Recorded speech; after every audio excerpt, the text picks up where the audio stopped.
This is Marcus Giuliano, and I'm a chef on a mission. Today's mission is beef, grass-fed beef. I had the very fortunate opportunity last week to be on Lassiter Ranch, which is a 25,000 acre grass farm that does Beefmaster beef. And what a great experience. And I've always been involved in grass-fed beef. Although I do not, and I don't want to represent that I serve 100% grass-fed beef at my restaurant, because I don't. Time to time I do. However, there are a lot of other chefs out there that claim they're serving grass-fed beef. And this is why I'm on a mission. Because I feel that if you're a chef, or if we're a consumer and we're going to buy something from a restaurant, we're going to pay for it, and you're labeling something on your menu, and it's not what you say you are, I believe it's fraud. It's downright fraud.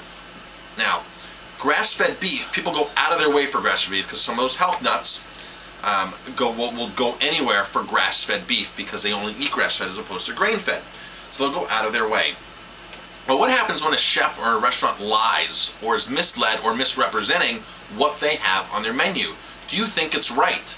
I don't think it's right at all. And I wasn't going to mention any names, but I feel that it's very important to mention names on this particular blog, because one of the chefs I'm going to call out here is a celebrity chef. He's on one of those cooking shows, Tom Colicchio from Craftsteak. Now, I had friends that called me or texted me from Foxwoods Casino and said Craftsteak has grass-fed steaks on their menu. And another friend said, Marcus, can you check that out? It doesn't sound right. And I said, you know what? Let me do some research. I look on their menu, and sure enough, grass-fed beef. And it's listed the name of a farm called Painted Hills Farm. I immediately go on the internet, do research, call the farm, ask a bunch of questions, and right off the bat, the farm admits that they're not grass-fed, and nor do they mean to represent that they're grass-fed. And she also said from the farm that a lot of chefs misinterpret that they're grass-fed. As I said, I know of a couple restaurants that are actually listing you as grass-fed. She was like, well, that happens because people just think we are because we, quote-unquote, do beef in a natural way. So I call the restaurant. I call Craftsteak, Tom Colicchio's restaurant. I asked to speak to the manager. I said, I'm interested in I'm coming for dinner. I'm interested in the grass-fed beef that's on your menu. Is it really grass-fed? And she goes, well, absolutely, it sure is. And I said, well, okay. I said, because from the research I'm doing, I don't believe that it is. She goes, well, our chef said it is. I said, well, who's your chef? She goes, let me get you back into the kitchen. She takes the phone back to, I guess, the head butcher or something who's been there a while.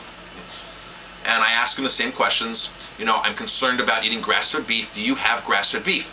He goes, all our beef is grass-fed. The stuff from Painted Hill is 100% grass-fed. And I said, okay. And I explained, and I called him out on it. And he basically said, well, I guess my salesman's lying to me. Well, you guess what? Your salesman did lie to you, or somebody lied to you, or you didn't go on the information or go on the website to look. Because if you go on Painted Hill's website, by no means does it ever mention that it's grass-fed beef. It says they're on pasture, but at 14 months they're removed from pasture and put into a feed operation, which is basically like a feedlot. It might not be as an intense feedlot because Painted Hills is more natural, but they're removed from grass pastures and then put into a feeding facility where they're fed barley, corn, and alfalfa. Now, 2 out of 3 of those are a grain. So that chef would have known that if he would have done his research. And that was part of the reason why I was in Colorado on Lassiter Ranch, because I wanted to do some more research about this particular ranch. And I went to the processing plant where they process and got a whole education. Really phenomenal to be in the field with 200 cows circling you. So today's gripe is menus that are mislabeled. And I find this all the time. I had Wolfgang Puck restaurant Spago in Las Vegas. The chef came out and apologized to me and said it was a misprint on the salmon. This happens all the time, and maybe it happens to me because I know better, because I've been around this stuff and I know the differences, so I'm able to pick these small things up, or to some people, big things up. There's a restaurant bias in Beacon called Woody's All Natural, and I know the beef that they're using. I see it on the delivery truck, because the delivery truck comes to me sometimes first, then it goes there. I know the beef they're using, and people think they're serving grass-fed beef. I called them 6 months ago. I got into it with them then. Spoke to the manager. She admitted that it wasn't grass-fed. It's grass-fed and grain finished, which is, for us grass-fed lovers, that's not acceptable. To be grass-fed, you have to be 100% grass-fed and grass-finished. So she goes, well, it is grain finished and this and that. I said, well, then it's not, you can't advertise grass-fed. So she agreed and this and that. 6 months later, we just called before this blog.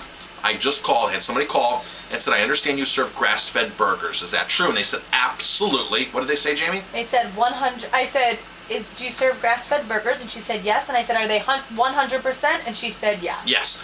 Now, and then Jamie asked where the farm was coming from. And they said the name of the farm, Pineland. Pineland's a great farm. Nothing disrespecting Pineland. It's a great co-op of over 125 farms in the Northeast, small family farms. But they're not grass-finished. So the chef, going back to the chef at Craftsteak, he said, well, you know, we're eating barley, but it's still grass-fed. And I said to him, well, if that's the case, all beef is born on grass pastures. Because all beef is going to be born typically on a grass pasture with the mother, and they're going to eat grass for the first 2, 3, 4, 5, 6 months before they're sold off to another mid-finisher or somebody else before they get to the feedlot. So I said, if that's the case, every single restaurant in America could advertise they have grass-fed beef.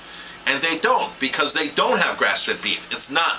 Once you start feeding an animal grain, it's no longer grass-fed. Now there are two differences as far as grain-fed. Some of the small family farms still keep them on grass pastures. They eat a lot of grass and grain supplement, which is not as bad for you as taking beef, removing it from grass and sticking it into a confined feeding area where they're only eating grain and they're actually on dirt and manure, their own manure, because they're so crammed together like the big boys do. So those are the two differences in the way they're going to finish beef. But for the meantime, if you don't feed the cattle 100% grass from day one all the way till the end, you can't call it grass-fed beef. It's impossible. One of the best certifications out there is American Grass-Fed Coalition? The AGA. Courtney, where's that website at that I had on before? And I know Carrie Balcom, the executive director of the AGA, American Grass-Fed Association. What's their website? It's AmericanGrassFed.org. They have a list of all the grass-fed farmers that they endorse, and it's a third-party certification. So if you're really interested in grass-fed beef, you want to look for this neat little emblem that has these blades of grass growing in a circle, and that's from the American Grass-Fed Association. Third-party certifier. They are the most extensive grass-fed certifier in the country. In fact, in the world, the most thorough. So when you see that, you understand that you are truly eating pure grass-fed beef. Now, grass-fed beef versus grain-fed beef, there's a lot of differences, and I've talked about these in other blogs. Just you have to go back and find some of those other blogs because the nutritional aspects of grain-fed is just far inferior. When you keep the animal on grass, the omegas, the conjugated linoleic acid, the fat, everything's just so different and so much more healthier for you and for the land. The emissions that come out, the manure that comes out of the cow, everything is so much more healthier. It's grass-fed beef is a home run. So, Tom Colicchio, please change your menu at Craftsteak. If you're watching this and you are into grass-fed beef, email Tom Colicchio, email Craftsteak in Foxwoods, ask them to remove it. If you're near Woody's All Natural in Beacon, say something to them because it's about time. We need to have these people mislead us. Now, Woody's is a small place, but Tom Colicchio is a nationally known celebrity chef, and he should not be able to get away with something like that and be able to, and maybe he's not paying attention in his restaurant. I asked him if he actually owns it or if he licenses it, and they told me he owns it.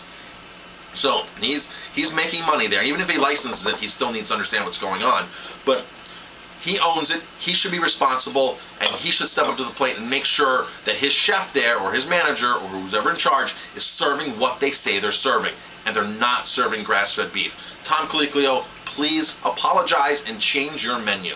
Thank you. Marcus Giuliano, chef on a mission.